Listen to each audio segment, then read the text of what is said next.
Hello students. इस class में हम बात करेंगे कक्षा 10 एनसीईआरटी जो आरबीएसई पेपर 2023 का गणित का पेपर है उसका पार्ट नंबर 2 आज हम करेंगे। पार्ट नंबर 1 कंप्लीट कर दिया था। पार्ट 1 में हमने जो पेपर में पार्ट ए में 1 जो एक एक नंबर के प्रश्न पूछे जाते हैं उसको कंप्लीट किया था। आज हम शुरुआत करेंगे पेपर का सेक्शन बी मतलब पार्ट बी और प्रश्न नंबर 4 से शुरुआत करेंगे जो दो दो नंबर के प्रश्न पूछे जाते हैं और पार्ट ए हमने कंप्लीट कर दिया है। तो आज हम शुरुआत कर रहे हैं विद्यार्थियों पार्ट ए प्रश्न नंबर 4। देखो शुरुआत करते हैं। प्रश्न नंबर 4 क्या है? प्रश्न नंबर 4 यह है विद्यार्थियों, परिमेय संख्या 13/125 का दशमलव प्रसार लिखिए। हमें लिखना है दशमलव प्रसार। अब देखो पहले आपको यह समझना है कि दशमलव प्रसार कितने प्रकार के होते हैं।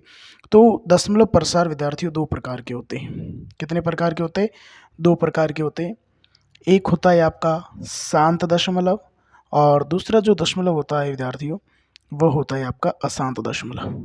क्या होता है? अशांत दशमलव। तो इन दोनों में से आपको नाम बताना है कि ये कौन सा दशमलव है, शांत होगा या अशांत है। तो शांत और अशांत का पता करने के लिए जो संख्या दे रखी है 13/125 इसको सॉल्व करेंगे। यहाँ पे 13/125 13/125 इसमें जो बट्टा में संख्या दे रखी है 125 का करेंगे हम गुणनखंड। क्या करेंगे? 125 का करना है हमें गुणनखंड। 125 में 5 का भाग लगा दो 25 बार, 5 का भाग लगा दो 5 बार और 5 का भाग 1 बार। तो 13/5 गुणा 5 गुणा 5 5 गुणा 5 गुणा 5। तो देखो हर का अभाज्य गुणन करने पर हर का अभाज्य गुणनखंड करने पर हर का अभाज्य गुणनखंड करने पर 5 की घात m के रूप में प्राप्त होते हैं। जो हर संख्या दे रखी है संख्या का गुणनखंड करने पर हमें यहाँ ध्यान रखेंगे 5 या 2 के अलावा कोई तीसरी संख्या नहीं मिलती है तो वह दशमलव प्रसार हो जाएगा आपका शांत। क्या हो जाएगा विद्यार्थियों? शांत। तो 13/125 में हमने 125 का गुणनखंड कर दिया। 125 में 5 का भाग 25 बार, 5 का भाग 5 बार और 5 का भाग 1 बार। 13/5 3 बार है, 5 गुणा 5 गुणा 5। हर का अभाज्य गुणनखंड करने पर m 5 की पावर m के रूप में प्राप्त होते हैं। मतलब 5 के अलावा कोई संख्या प्राप्त नहीं होती है तो वह दशमलव प्रसार होगा, वह कहलाता है विद्यार्थियों शांत दशमलव। कौन सा दशमलव कैसा रहेगा? शांत होगा। समझ गए? अब बढ़ते हैं प्रश्न नंबर 5 की ओर। प्रश्न नंबर 5 क्या है? देखो प्रश्न नंबर 5 आपका है बहुपद x² - x - 6 के शून्य ज्ञात करो। ये देखो प्रश्न दे रखा है x² - x - 6 के शून्यक ज्ञात करो। क्या ज्ञात करना है आपको? शून्यक ज्ञात करना है। तो देखते हैं यहाँ प्रश्न सॉल्व करते हैं इस प्रश्न को। यहाँ पे x² - x - 6 इसका ज्ञात करना है शून्यक। तो देखो शून्य ज्ञात करने के लिए x² कितनी बार है विद्यार्थियों? 1 बार है। लास्ट वाली संख्या है 6। दोनों को करो गुणा, दोनों को गुणा करने पर प्राप्त होते हैं 6। कितने होंगे? 6। अब इसके 6 के दो टुकड़ा इस x के दो टुकड़ा करेंगे जोड़ने या घटाने पर तो x बने 1 बने और दोनों को गुणा करने पर 6। तो इसके दो टुकड़ा करेंगे, एक तो कर लेंगे 3, एक हो जाएगा आपका 2। देखो 3 और 2, 3 में से 2 घटा दो 1, 3 और 2 को करो गुणा 6। समझ गए? तो ये 3 टुकड़ा रखेंगे x² माइनस 3x प्लस की 2x माइनस की 6। x² minus 3x plus 2x minus 6। अब दो संख्याओं का बनो जोड़ा, ये दो संख्याओं का जोड़ा हो जाएगा। दोनों में से हम कॉमन लेंगे। दोनों में से कॉमन आपका आएगा x और x का यहाँ भाग लगा दूंगा x बार माइनस यहाँ पे भाग लगा दो 3 बार। दोनों में से कॉमन लो विद्यार्थियों। 2 भाग लगाओ x माइनस प्लस और माइनस हो जाएगा माइनस, 2 का भाग लगाओ 6 में 3 बार। कितनी बार? 3 बार। तो देखो x - 3 बराबर हो जाएगा 0 और आगे x + 2 x + 2 और बराबर में हो जाए 0, मतलब ये x माइनस 3 ये रहा और x प्लस 2 हो जाएगा। अब शून्य ज्ञात करना है। x बराबर इस तरफ माइनस है, करो पक्षांतर करने पर माइनस है तो हो जाएगा आपके प्लस। इसको करो, x बराबर इस तरफ है माइनस और उस तरफ पक्षांतर करने पर हो जाएगा विद्यार्थियों x बराबर -2। इस प्रकार से इस प्रश्न को हमने सॉल्व कर दिया है, शून्य ज्ञात कर लिया है। देख लेते एक बार वापस प्रश्न को। प्रश्न है बहुपद x square minus x minus 6 के शून्य ज्ञात करो। तो जो एक्स स्क्वायर एक बार है और लास्ट वाली संख्या 6 है, दोनों को गुणा करेंगे 6, इसके दो टुकड़ा कर दिए हमने, एक तो 3 है विद्यार्थियों, एक है आपका 2। तो 3 और 2 को गुणा करेंगे 6 आ जाएगा और 3 में से 2 घटाने पर x square minus 3x plus के 2x माइनस 6, दो संख्याओं का बनाओ जोड़ा, दोनों में से कॉमन x का भाग लगा देंगे, x माइनस इसमें भाग लगा दो 3 प्लस दोनों में से common 2 x minus 3, x minus 3 बराबर 0 और x प्लस 2 बराबर 0। x बराबर इस तरफ माइनस है और पक्षांतर करने पर हो जाएगा आपके +3। x बराबर इस तरफ प्लस में है और ये पक्षांतर करने पर हो जाएगी -2। अब बढ़ते प्रश्न नंबर 6 की ओर। ये 5वां प्रश्न था। अब बढ़ेंगे प्रश्न नंबर 6 की ओर। प्रश्न नंबर 6 क्या है? देखो ये प्रश्न नंबर 6 है। प्रश्न नंबर जो 6 दे रखा है, ये दे रखा है द्विघात समीकरण x square minus 12x minus 9 बराबर 0 के मूलों की प्रकृति का पता लगाइए। अब इसमें क्या पता लगाना है? मूलों की प्रकृति का हमें पता लगाना है कि मूलों की प्रकृति क्या है। तो देखो मूलों की प्रकृति, ये जो प्रश्न है द्विघात समीकरण का है। कौन सी यूनिट का है? द्विघात समीकरण का। इस प्रश्न को इस पेपर पे सॉल्व करते हैं। प्रश्न दे रखा है द्विघात समीकरण, ये देखो प्रश्न दे रखा है, इसमें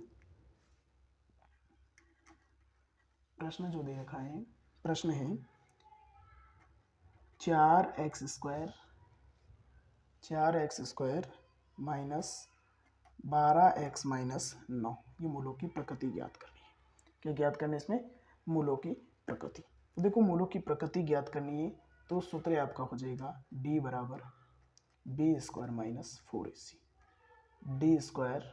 d बराबर b स्क्वायर माइनस 4ac, ये मान हो जाएगा। समझ गए? इसमें मान रखेंगे। इसमें देखो a का मान विद्यार्थियों, a का मान कितना है इसमें? 4, b का मान कितना है इसमें? -12 और c का मान कितना हो जाएगा? -9 हो जाएंगे। c का मान कितना हो जाएगा? -9 हो जाएंगे। अब इस प्रश्न को सॉल्व करेंगे तो मूलों की प्रकृति हम देखेंगे d बराबर -b का स्क्वायर, b का मान कितना है इसमें? 4 का स्क्वायर कर लो, -4, a का मान कितना है? a का मान दे रखा है यहाँ पे 4। एक मिनट रुको, सॉरी, इस प्रश्न को समझना है। ये सूत्र दे रखा है d बराबर b स्क्वायर माइनस 4ac, ये दे रखा है। अब इसमें d बराबर b का मान कितना है? b का मान तो देखो -12 है, b का मान कितना है? -12 का स्क्वायर माइनस 4, a का मान कितना है? a का मान दे रखा है 4 और c का मान कितना दे रखा है विद्यार्थियों? -9 दे रखा है। कितना दे रखा है? -9 दे रखा है। अब d बराबर -12 और -12 को गुणा करेंगे 144 माइनस, और अब देखो माइनस और माइनस को गुणा हो जाएगा, ये भी प्लस हो जाएगा, और 9 और 4 को गुणा करेंगे 36, और 36 और 4 को गुणा करने पर हो जाएंगे 144। कितना हो जाएगा? 144। मतलब इसका मान और इसका मान क्या है? बराबर है। अब 144 में से 144 घटा दो, हो जाएगा आपका 0। 144 में से 144 घटाने पर प्राप्त हो जाएंगे आपको 0। अब 0 है तो मूल कितने होंगे इसके? मूल समान होंगे, 2 होंगे, और दोनों कैसे होंगे? समान और 2 होंगे। कितने होंगे विद्यार्थियों? मूल 2 होंगे और समान होंगे। समझ गए? बढ़ते हैं प्रश्न नंबर, ये कौन सा प्रश्न था? ये छठा प्रश्न था। अब बढ़ते हैं प्रश्न नंबर छठे की ओर, 7वां प्रश्न नंबर 7 की ओर बढ़ते। देखो 7वां प्रश्न क्या है? ये 7वां प्रश्न दे रखा है बिंदुओं 0, 0 और 5 - 3 को जोड़ने वाले रेखाखंड के मध्य बिंदु के निर्देशांक ज्ञात करो। अब इस प्रश्न को समझो। इस प्रश्न में ज्ञात करना है मध्य बिंदु के निर्देशांक। इसमें ज्ञात करना है मध्य बिंदु के निर्देशांक। अब देखो मध्य बिंदु के निर्देशांक ज्ञात करना है तो मध्य बिंदु के निर्देशांक ज्ञात करने के लिए जो सूत्र होता है वो x के लिए जो सूत्र बनता है, इस प्रश्न को यहाँ पे सॉल्व करते हैं इस पेपर में। प्रश्न में मध्य बिंदु के निर्देशांक में जो x के लिए सूत्र है, x के लिए सूत्र है वह है x बराबर x1 प्लस x2 बट्टा 2, और y के लिए सूत्र है y बराबर y1 प्लस y2 बट्टा 2। ये y के लिए सूत्र है।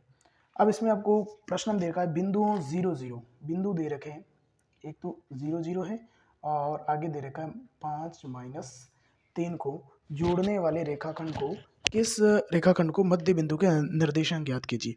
अब इसमें जो ये मान दे रखा है ये x1 का है, x1 का मान देख लो 0 है।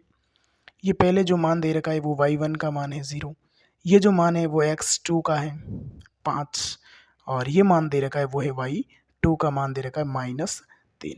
समझ गए। अब इस मान रखेंगे इसमें x बराबर x1 का मान कितना है विद्यार्थियों 0 प्लस x2 का मान कितना है 5 बट्टा 2, 0 और 5 जोड़ दो हो जाएंगे 5 बट्टा 2। तो x का मान तो कितना आ गया 5 बट्टा 2 आ गया। कितना आ गया 5 बट्टा 2। अब बढ़ते हैं y के लिए। y का मान देखो y1 0 प्लस y2 -3 बट्टा 2 और -3 बट्टा 2। y का मान कितना आ जाएगा -3 बट्टा 2। तो 5 बट्टा 2 ये x का मान है और -3 बट्टा 2 ये y का मान है। इस प्रकार से हमने प्रश्न नंबर 7 को सॉल्व आउट किया है। बढ़ते हैं प्रश्न नंबर 8 की ओर। प्रश्न नंबर 8 देखो, प्रश्न नंबर 8 क्या कह रहा है। प्रश्न नंबर 8 कह रहा है एक समतल जमीन पर खड़ी मीनार की छाया उस स्थिति में 40 मीटर अधिक लंबी हो जाती है जबकि सूर्य का 49 कोण 60 से घटकर 30 डिग्री हो जाता है। मीनार की ऊंचाई ज्ञात करने। ये प्रश्न वेरी इंपॉर्टेंट प्रश्न है और इस टाइप का प्रश्न पूछा जाएगा। ये ध्यान रखना है कि इस टाइप का जो प्रश्न होता है वो पेपर में पूछा जाता है। इस टाइप का प्रश्न है वो पेपर में पूछा जाता है, वेरी इंपॉर्टेंट है। प्रश्न नंबर 8 है, यहाँ पे सॉल्व करेंगे इस प्रश्न को। प्रश्न क्या है, प्रश्न नंबर 8वां है। प्रश्न नंबर 8 कह रहा है विद्यार्थियों कि एक समतल जमीन पर खड़ी मीनार की छाया उस स्थिति में 40 मीटर लंबी हो जाती है जबकि सूर्य का 49 कोण 60 से घटकर 30 हो जाता है। देखो एक मीनार खड़ी है, मीनार में जो ये कोण है वो पहले कितने डिग्री है 60 डिग्री है। जब 60 से घटकर के कितने डिग्री हो जाता है 30 डिग्री, कितने डिग्री हो जाता है 30 डिग्री, तब इसकी जो लंबाई है वो 40 मीटर बढ़ जाती है, अधिक हो जाती है, 40 मीटर अधिक हो जाती है। इसका मतलब 40 मीटर है वो लंबाई यहाँ से यहाँ तक है, समझ गए। और ये जो लंबाई है ये x मीटर है और जो पूरी हो जाएगी वो लंबाई वो हो जाएगी x प्लस 40 मीटर। कितनी हो जाएगी विद्यार्थियों x प्लस 40 मीटर। इस प्रकार से प्रश्न में आपको ज्ञात करना है। तो देखो ये मान लो यहाँ पे A B C D और प्रश्न पूछा गया है कि मीनार की ऊंचाई ज्ञात कीजिए। तो ये होगी मीनार की ऊंचाई, ये आपको ज्ञात करनी है मीनार की ऊंचाई, ये ज्ञात करनी है आपको मीनार की ऊंचाई। अब ज्ञात करनी, पहला त्रिभुज लेंगे, त्रिभुज BCD में, त्रिभुज BCD में यहाँ करेंगे इस प्रश्न को यहाँ कर लेते हैं। त्रिभुज BCD में, त्रिभुज जो दे रखा है वो BCD में, किस मिलेंगे त्रिभुज BCD में। BCD में दे रखा है BC बटा CD, BC में दिया हुआ है, दिया हुआ क्या है BC बराबर क्या है, BC बराबर तो x है, CD बराबर दे रखा है आपका h, ये ज्ञात करना है। और जो थीटा का मान दे रखा है पहले वो दे रखा है विद्यार्थियों 60 डिग्री। कितने डिग्री दे रखा है 60 डिग्री। अब इसमें क्या BC, ये BC क्या है ये CD, पहले मान लो जो आपका BC है BC बट्टा CD और बराबर 60 डिग्री, यही है BC। ये BC आपका x है और CD, ये CD आपका h है और ये BC आधार है, ये लंब है, आधार बटा लंब। जिस प्रकार से ये सूत्र है आपका लाल बटा काका, कौन सा सूत्र है लाल बटा काका। इसमें देखो ये आधार बटा लंब, आधार बटा लंब बराबर सूत्र हो जाएगा कॉट, आधार बटा लंब बराबर सूत्र हो जाएगा विद्यार्थियों कॉट, और यहाँ पे 60 डिग्री। h बटा h बराबर कॉट 60 और कॉट 60 का मान कितना है विद्यार्थियों, कॉट 60 का जो मान हो जाएगा वो हो जाएगा 1/√3, 1/√3 हो जाएगा। h व को गुणा करेंगे, h x व √3 को गुणा करेंगे तो हो जाएगा विद्यार्थियों x या √3x। ये बनेगा आपके समीकरण नंबर 1 मान लो, क्योंकि ये h का मान है। किसका मान है? यह h का मान है। अब त्रिभुज ACD में लेते हैं हम। अब आगे लेते हैं त्रिभुज ACD में। त्रिभुज ACD के अंतर्गत लेंगे। अब ये बड़ा त्रिभुज लेंगे, त्रिभुज ACD में। अब ACD में A और C लेंगे। AC का मान कितना दे रखा है? AC का जो पूरा मान है वो है x + 40 हो जाएगा, x + 40। AC का मान कितना है? x + 40। फिर इसमें CD बराबर कितना है? ये h है।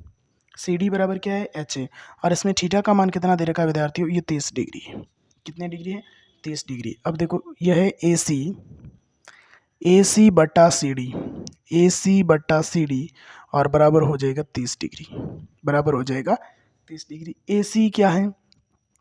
AC आपका आधार है और x + 40। CD कितना है? वो आपका h है और ये सूत्र भी लगेगा cot थीटा और बराबर में दे रखा है 30 डिग्री, बराबर में दे रखा है 30 डिग्री। कितने डिग्री है विद्यार्थियों? 30 डिग्री। अब x + 40 बटा h बराबर cot 30 का मान कितना है विद्यार्थियों? cot 30 का मान हो जाएगा √3 और बट्टा में 1 मान लो। h व √3 को गुणा करेंगे तो h √3 और बराबर 40 x + 40 हो जाएगा। अब देखो ये समीकरण नंबर 2 है। अब इसमें h का मान कितना था? √3x। अब इसमें रखेंगे √3x, h का मान रखेंगे समीकरण नंबर 2 में। तो यहाँ पे h का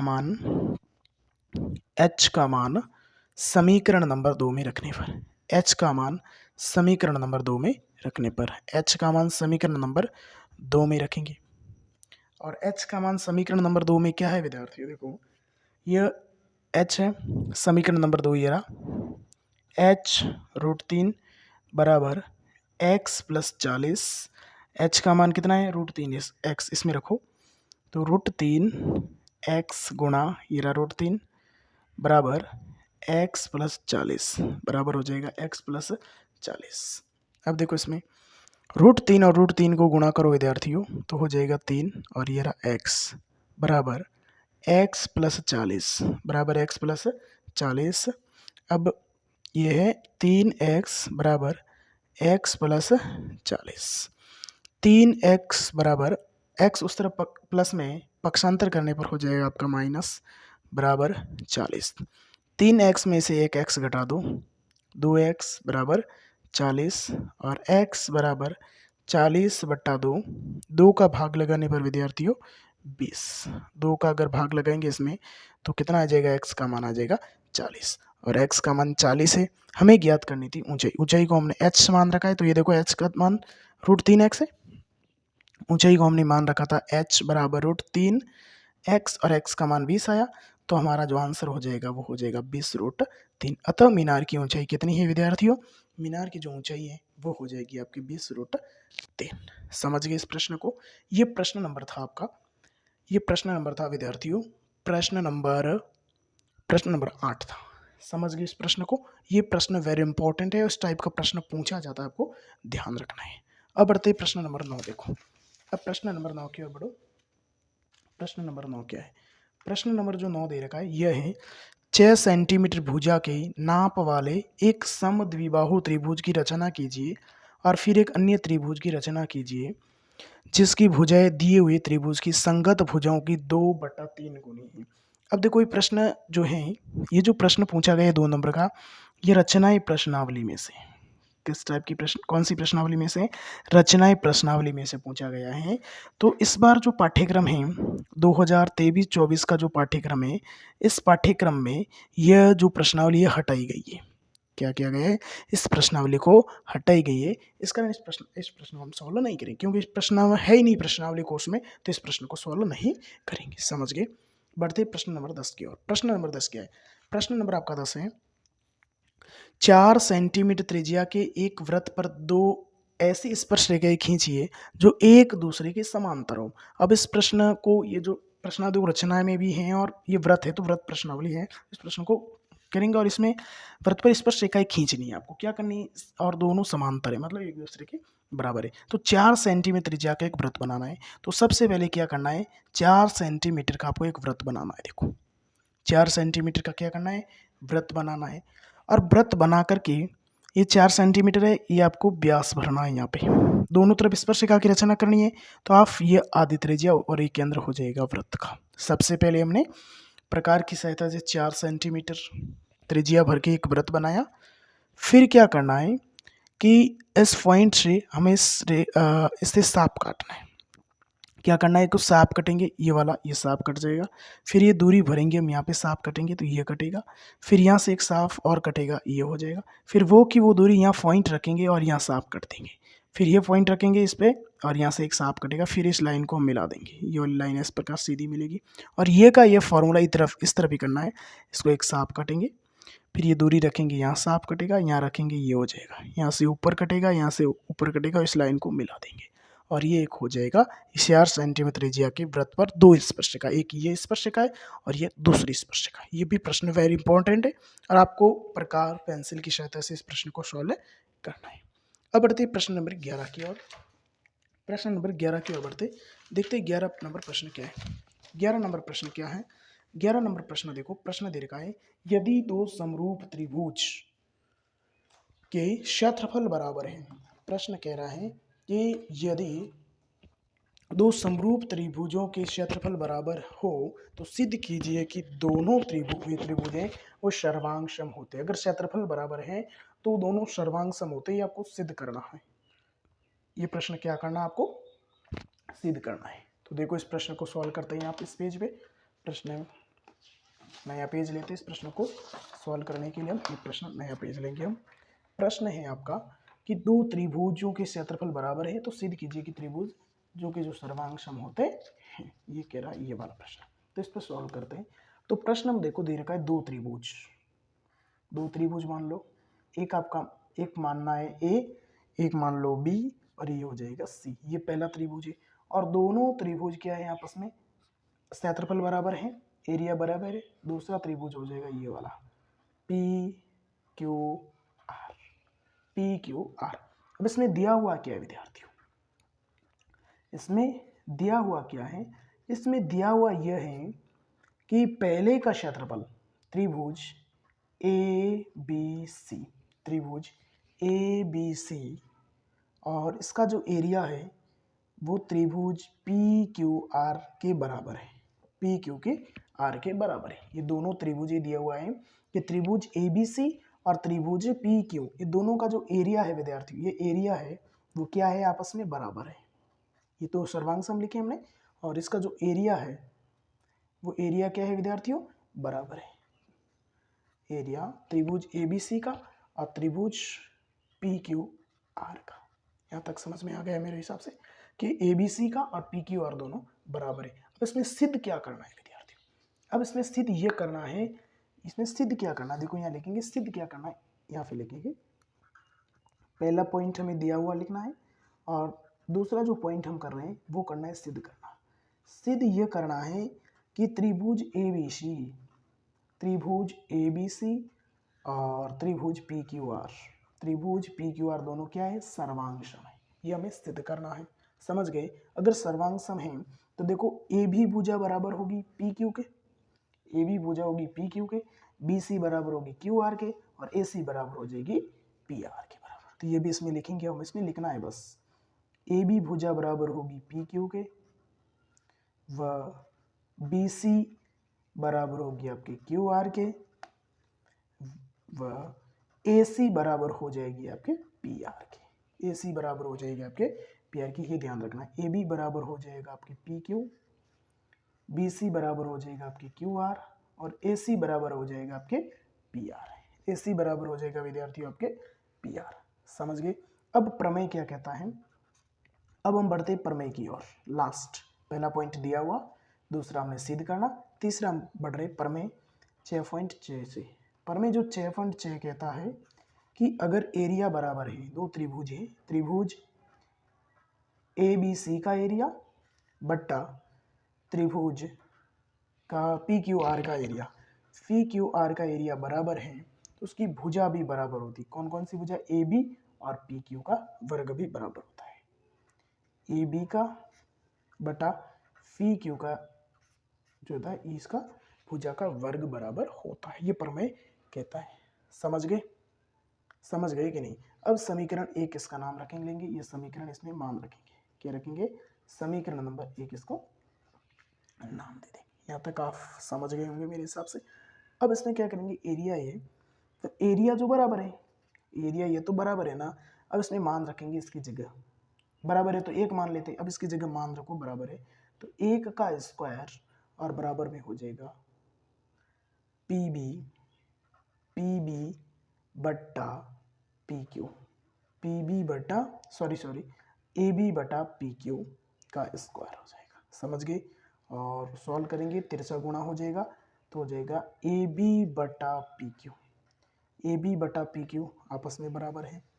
इसी प्रकार अगर ये भुजाएं बराबर हैं, अगर ये दोनों भुजाएं बराबर हैं तो आपकी ए बी सी बराबर हो जाएगी क्यू आर, बी सी बराबर हो जाएगी क्यू आर, और लास्ट में ए सी जो बराबर होगी वो हो जाएगी पी आर के बराबर है। ए सी हो जाएगी पी आर, और अतः हमने ये सिद्ध कर लिया है, लास्ट में हम लिखेंगे अतः हमने सिद्ध कर लिया है त्रिभुज ए बी सी और त्रिभुज पी क्यू आर ये क्या है? सर्वांग सम है। क्या है विद्यार्थियों? सर्वांग सम है। तो इस प्रकार से इस इंपॉर्टेंट प्रश्न को हमने सॉल्व किया है। समझ गए इस प्रश्न को? इस प्रश्न को आसानी से समझना, ये वेरी इंपॉर्टेंट प्रश्न है। अब बढ़ते हैं प्रश्न नंबर 12 की ओर। प्रश्न नंबर 12 क्या है? देखो प्रश्न नंबर जो 12 कह रहा है वह एक वृत्त की त्रिज्या 7 सेंटीमीटर है। एक वृत्त की त्रिज्या कितनी है विद्यार्थियों? 7 सेंटीमीटर है, तथा साप द्वारा केंद्र पर जो अंतरित कोण है वो 60 डिग्री का है, और त्रिज्यीय खंड का क्षेत्रफल ज्ञात कीजिए। त्रिज्यीय खंड का क्षेत्रफल ज्ञात कीजिए। तो देखो यहाँ प्रश्न में इसमें दिया हुआ है वृत्त की त्रिज्या, वृत्त की त्रिज्या कितनी दे रखी है? देखो वृत्त की त्रिज्या दे रखी है 7 सेंटीमीटर। साप द्वारा केंद्र पर अंतरित कोण कितना दे रखा है? 60 डिग्री का। केंद्र पर अंतरित कोण कितना डिग्री का दे रखा है? 60 डिग्री का। त्रिज्यीय खंड का क्षेत्रफल हमें ज्ञात करना है। त्रिज्यीय खंड का क्षेत्रफल ज्ञात करना है, त्रिज्यीय खंड का क्षेत्रफल। और त्रिज्यीय खंड का क्षेत्रफल ज्ञात करने के लिए जो सूत्र है वह है आपका पाई आर स्क्वायर थीटा बटा 360। Pi r square 360 pi r square theta बटा 360। अब इसमें सॉल्व करेंगे, पाई का मान हो जाएगा विद्यार्थियों 22/7, आर स्क्वायर, आर का मान कितना है? 7 गुणा 7, और आपकी थीटा का मान दे रखा है प्रश्न में 60, बट्टा में हो जाएगा आपकी 360। देखो 7 से 7 कट जाएंगे, 0 से 0, इसमें 6 का भाग लगा दो 6 बार, इसमें 2 का भाग 3 बार, और इसमें 2 का भाग 11 बार। तो 11 गुणा 7, ऊपर शेष रहे आपके 11 गुणा 7 और बट्टा में 3। 11 व 7 को गुणा करेंगे 77 बट्टा 3 सेंटीमीटर स्क्वायर क्षेत्रफल है, तो हो जाएगा सेंटीमीटर स्क्वायर। समझ गए इस प्रश्न को? बढ़ते प्रश्न नंबर 13 की ओर। 13वां प्रश्न देखो, 13वां प्रश्न पूछा गया है एक शंकु के सीनक की तिर्यक ऊंचाई 4 सेंटीमीटर, मतलब तिर्यक ऊंचाई का मतलब L बराबर कितना दे रखा है? 4 सेंटीमीटर। इसके वृत्तों की सिरों के परिमाप परिधियाँ दे रखी है। पहले वृत्त की जो परिधियाँ दे रखी है वो दे रखी है 18 सेंटीमीटर। जो R1 की जो परिधि दे रखी है, पहले की जो परिधि दे रखी है वो दे रखी है 18 सेंटीमीटर, और दूसरे की जो परिधि दे रखी है वो दे रखी है 6 सेंटीमीटर। ज्ञात करना है सीनक का वक्र पृष्ठीय क्षेत्रफल। सीनक का वक्र पृष्ठीय क्षेत्रफल ज्ञात करना है। तो इस प्रश्न को इस पेज पे सॉल्व करते हैं। देखते हैं प्रश्न, इस पेज पे इसको सॉल्व करेंगे। प्रश्न क्या दे रखा है? देखो प्रश्न दे रखा है विद्यार्थी, उसमें प्रश्न दे रखा है पहले वृत्त की परिधि, पहले वृत्त की परिधि, पहले वृत्त की परिधि, और पहले वृत्त की जो परिधि दे रखी है वो कितनी दे रखी है? पहले वृत्त की जो परिधि दे रखी है वो दे रखी है 18 सेंटीमीटर। और पहले वृत्त की परिधि ज्ञात करने के लिए सूत्र है 2 पाई R1 मान लो, और बराबर 18 है। अब इसमें 2 का भाग लगा दो, इसमें 18 सेंटीमीटर में 2 का भाग लगा दो, आपके 9 बार हो जाएगा। कितनी बार हो जाएगा विद्यार्थियों? 9 बार। 2 का भाग 9 बार, तो R1 बराबर 9/पाई। R1 बराबर कितना हो जाएगा? 9/पाई, ये R1 का मान हो जाएगा। दूसरा देखो, दूसरे में देखिए दे रखी है, दूसरे वृत्त की जो परिधि दे रखी है 2πr2, ये दूसरे वृत्त की जो परिधि दे रखी है वो दे रखी है 6 सेंटीमीटर। कितने सेंटीमीटर? 6। अब इसमें भाग लगाओ 2 का 3 बार। कितनी बार हो गया? 3 बार। तो ये R2 बराबर 3/पाई। पहले वृत्त की त्रिज्या 9/पाई, दूसरे की हो जाएगा 3/पाई। अब ज्ञात करना है सीनक का पृष्ठीय क्षेत्रफल, सीनक का वक्र पृष्ठीय क्षेत्रफल। अब ये ज्ञात करना है, तो सीनक का जो वक्र पृष्ठीय क्षेत्रफल ज्ञात करना है, इसका सूत्र हो जाएगा विद्यार्थियों पाई/R1 + R2 L। पाई कोष्टक R1 + R2 कोष्टक बन L। पाई का मान तो कितना है? पाई का मान 22/7 है। R1 का मान ये रहा देखो 9/पाई, और R2 का मान कितना हो जाएगा? 3/पाई, और L का मान प्रश्न में दे रखा है 4 सेंटीमीटर। कितना दे रखा है? 4 सेंटीमीटर। 22/7 गुणा, अब इसको पाई है तो पाई रख लो, और ये हो जाएगा 12/4। समझ गए? अब इसको सॉल्व करेंगे। 22/7 गुणा 12 में 1 आएगा, और पाई का मान 22 रखेंगे तो 7/22 हो जाएगा उल्टा, और ये हो जाएगा आपके 4। समझ गए? 22 से 22 कट जाएगा, 7 से 7 कट जाएगा, और 12 और 4 को गुणा करेंगे विद्यार्थियों तो 1248। ये क्या है? क्षेत्रफल है।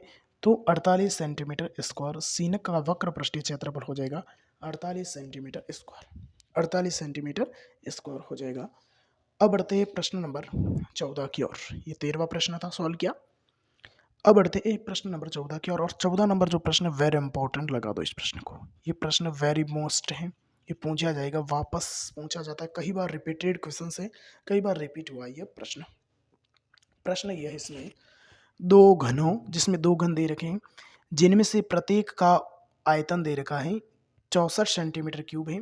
संलग्न फलकों को मिलाकर एक ठोस बनाया जाता है। परिणामी घनाभ का पृष्ठीय क्षेत्रफल ज्ञात करना है। इसमें किसका क्षेत्रफल ज्ञात करना है? घनाभ का पृष्ठीय क्षेत्रफल ज्ञात करना है। देखो, इसमें घन का आयतन दे रखा है। इस प्रश्न को यहाँ पे सॉल्व करते हैं। यहाँ पे प्रश्न में दे रखा है घन का आयतन। देखो, घन का आयतन, घन का आयतन, घन का आयतन, और घन का आयतन दे रखा है आपके 64 सेंटीमीटर क्यूब है। 64 सेंटीमीटर क्यूब विद्यार्थियों, कितना दे रखा है? 64 सेंटीमीटर क्यूब दे रखा है। और आपको पता है घन का जो आयतन ज्ञात करने के लिए जो सूत्र होता है वह है आपके भुजा क्यूब। क्या है? भुजा क्यूब, और दे रखा है 64। भुजा क्यूब 64, भुजा बराबर